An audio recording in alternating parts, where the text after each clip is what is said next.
What if I told you that the world's largest wildlife reserve is a complete and total accident? It was never set aside as such, and it was entirely accidental. Welcome to the Korean Demilitarized Zone. The Korean Demilitarized Zone, or DMZ, is the border between North and South Korea, and it was established in 1953 at the armistice of the Korean War. And it is along this line that the Korean Peninsula is partitioned. Obviously, everything to the north is part of North Korea, or the DPRK, the Democratic People's Republic of Korea, which is anything but democratic. And then South Korea is to the south of it, of course, and that's the modern-day Republic of Korea. And the DMZ runs across the Korean Peninsula, roughly along the 38th parallel, but not exactly. The armistice terms roughly drew this line, and it's basically the United Nations that drew this line that partitioned the two Koreas. And the actual border itself runs right down the middle of the DMZ, and so along the center of it itself, and it curves across the peninsula along the entire thing. And so 4 kilometers to either side of the line is actually where is the actual zone itself. And no humans occupy this area on any sort of permanent basis. The line, of course, is heavily militarized, is heavily patrolled, and does have, a good number of guard towers on both sides in both Koreas. But with that said, you go 4 kilometers to either side, and it's completely and absolutely empty. 4 kilometers being about 2.5 miles to either side, and then the the border between the zone and the mainland country itself is generally considered basically the military demarcation line, or MDL. There's 2 of them, of course, one for the north and one for the south, where the DMZ stops and the actual mainland parts of the respective countries begins. But this 4 kilometer stretch in the center, which includes the border itself that runs right down the center of it, is completely and utterly uninhabited and has been since 1953. So here we are 52 years later, and you wonder what's happened to that area that's been completely uninhabited by any human being. Well, as I said at the top, it is the world's largest nature preserve. Since borders and military, marksmen are not going to shoot wildlife just for crossing the border itself. A large array of flora, fauna, and other creatures thrive in this area. And it is easily the largest nature preserve in Asia itself, and one of the largest in the entire world. Given that the Korean border runs about 150 miles across the peninsula, and in the middle of this area, of course, you've got this entirely uninhabited, unresided in area, with a couple of very minor exceptions. There is a border checkpoint itself towards the western end of the peninsula, which of course is what you see in a lot of pictures as the border.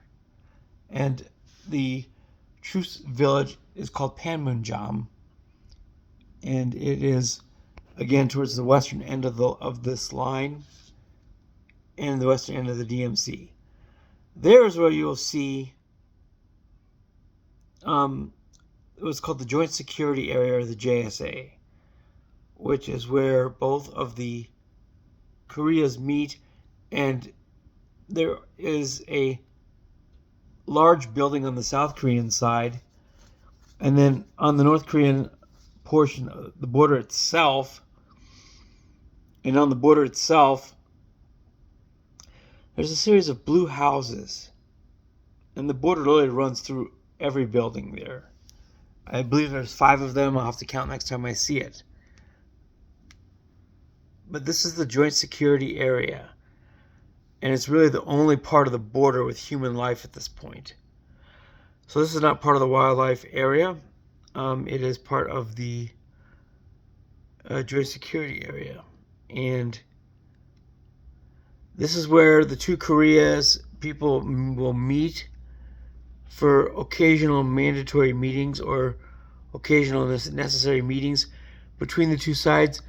But as relations between the two Koreas have rapidly deteriorated over the past 5 years, the need and occurrence of these meetings has gotten much less frequent. And so they only exist these days really for absolutely necessary meetings between representatives of either Korea. So this is the only area that really has any human activity. The joint security area, where you have the line runs between all of the buildings and you have soldiers from both sides facing off against each other, almost in a cold, motionless stance. The other thing that you may remember this area for is when Kim Jong-un and President Donald Trump met, it was there. And they actually stood and faced each other across the border itself. But outside of this immediate area, it is the world's largest, basically one of the world's largest wildlife preserves. There are no places to cross the border other than at the JSA. There's a small bridge that crosses in the complex, which is called the Bridge of No Return, as various prisoner exchanges in the past have occurred over this bridge. This bridge contains a rail line that would connect Pyongyang with Seoul if the line existed, but of course it doesn't. The northernmost train station of South Korea falls short of this bridge by a few kilometers. And so that's really all the civilization that exists between these two countries. Other than that, there is no civilized activity. Actually, there are 2 other exceptions now I think about it. There are 2 Potemkin villages, one for each side of the line. They face each other across the DMZ. The South Korean village is called Taesongdong, and it's actually a real functioning village. I call them Potemkin villages, but this one functions for real. However, the residents there, of which are maybe a couple hundred, it functions under very strict restrictions. These individuals, they do farm the area. The people in Taesongdong do farm the area. However, they're restricted from leaving. They can't leave or enter after dark. In order to do so, they have to have special permits to enter and leave. And basically, they report like they would a customs station. And so that is Taesongdong. The other one is a Potemkin village, which is Kijangdong on the North Korean side. And observers from the nearby JSA Joint Security Area have noticed that where there would normally be windows, it's empty.